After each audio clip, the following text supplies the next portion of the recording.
भंडारा जिल्ह्यातील लाखादूर तालुक्यात असलेल्या मासळ गावात स्वातंत्र्यपूर्व काळापासून सुरू असलेली सुमारे 150 वर्षांची ऐतिहासिक शंकरपटाची परंपरा आजही कायम आहे। यंदाही या पारंपरिक पटाचे 4 दिवसीय आयोजन करण्यात आलं। या शंकरपटामध्ये महाराष्ट्रासह मध्य प्रदेश आणि छत्तीसगड या राज्यातील शेतकरी मोठ्या संख्येने सहभागी होत आहेत। बैलगाडीचा शर्यती हे या पटाचं मुख्य आकर्षण ठरते। ग्रामीण भागातील शेतकरी आपल्या ताकदवान आणि सजवलेल्या बैलजोड्यांसह या स्पर्धेत सहभागी होताना दिसतात। मासळ येथील ज्येष्ठ नागरिकांच्या मते शंकरपट ही केवळ स्पर्धा नसून ग्रामीण संस्कृती, परंपरा आणि शेतकरी जीवनाशी जोडलेला एक ऐतिहासिक वारसा आहे। पिढ्यानपिढ्या चालत आलेली ही परंपरा आजही तितक्याच उत्साहात चालवली जाते। 4 दिवस चालणाऱ्या या पटामुळे मासळ परिसरात उत्साहाचं वातावरण निर्माण झालंय। भाविक मोठ्या संख्येने उपस्थित राहून या ऐतिहासिक परंपरेचा साक्षीदार होत आहेत। या बातमीचा आढावा घेतलाय प्रतिनिधी प्रकाश नागतोडे यांनी।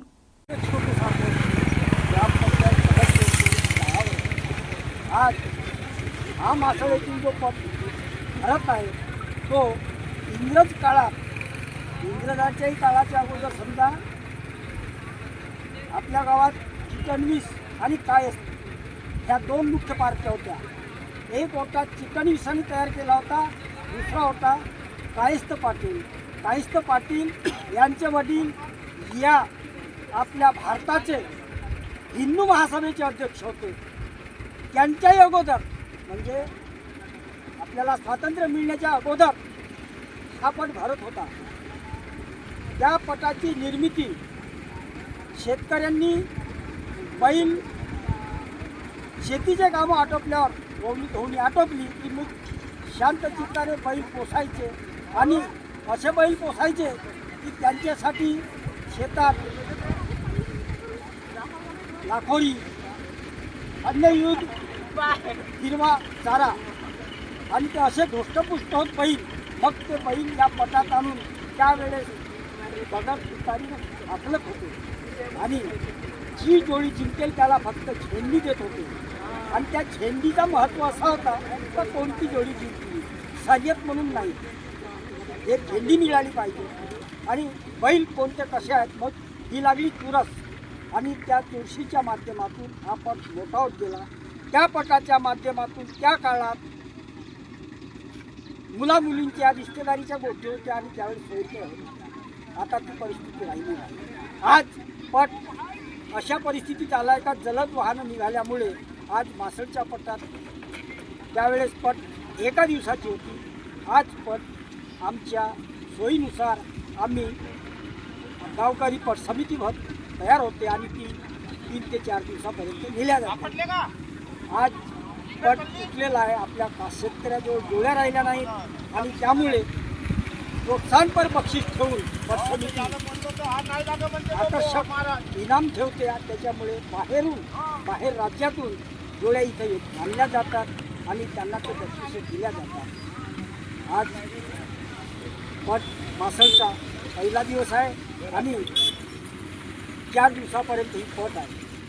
आज जरी जोड्या कमी असतील तरी उद्यापासून जोड्या भरपूर येतील आणि बाहेर राज्यातल्या जोड्या येऊन या पटाची शान वाढवतील। या गावचे दुसरे नागरिक आहेत सुरेशभाऊ ब्राह्मणकर आणि ते कृषी उत्पन्न बाजार समितीचे सभापती आहेत। आपण त्यांच्याकडून सुद्धा या ऐतिहासिक पटाचे जाणून घेऊया काय महत्त्व आहे आणि या पटाच्या माध्यमातून कशा पद्धतीची देवाणघेवाण होते हे आपण सुरेशभाऊ काय सांगाल? सुरेशभाऊ, या पटाबद्दल हे मासळचं पट हे पारंपरिक पट आहे आणि आमच्या पूर्वजांपासून आमच्या लहानपणापासून आम्ही जे बघत आहोत तर एक स्नेहसंमेलनासारखा एक कार्यक्रम असतो। गावात नातेवाईकांचं येणं, मित्रमंडळींचं येणं आणि मग त्या निमित्तानं देवाणघेवाण होऊन मग शेतकऱ्यांचे काही प्रश्न असतील, काही शेतीचे प्रश्न असतील किंवा बैलांची निगा कशी राखायची असेल किंवा पुढच्या वर्षी कुठलं पीक घ्यायचं असेल किंवा त्यावेळेस बार्टर सिस्टीम होती म्हणजे बा कोणी लुचे करता येईल तर लुका करता येईल तर मग त्या दृष्टीने सुद्धा पुढच्या खरीपाची तयारी होत होती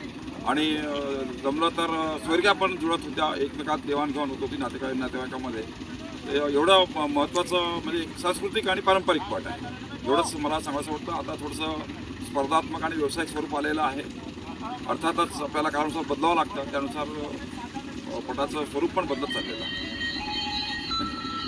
निश्चितच या मासळच्या इंग्रजकालीन ऐतिहासिक पटाबद्दल आपण या गावच्या नागरिकाकडून जाणून घेतला आहे आणि हा 100 वर्षापूर्वीपासून या ठिकाणी 150 वर्षापूर्वीपासून या ठिकाणी या पटाचं आयोजन केलं जात आहे आणि या पटाच्या माध्यमातून जे माहेरवासनी मुली आहेत त्या या पटानिमित्त या गावामध्ये येतात आणि 4-5 दिवस आपल्या या माहेरात राहतात आणि या पटाच्या माध्यमातून पहिले मुलींचे लग्नसुद्धा जुळत होते, पण धकाधकीच्या जीवनामध्ये तो काळ आता उरलेला नाही आणि या पटाचे जे 4 दिवसाचा जो पट या ठिकाणी आयोजन केला आहे या ठिकाणी पाहुण्यांची रेलचेल राहणार आहे. मी प्रकाश नागतोडे, न्यूज मराठी 24/7 भंडारा.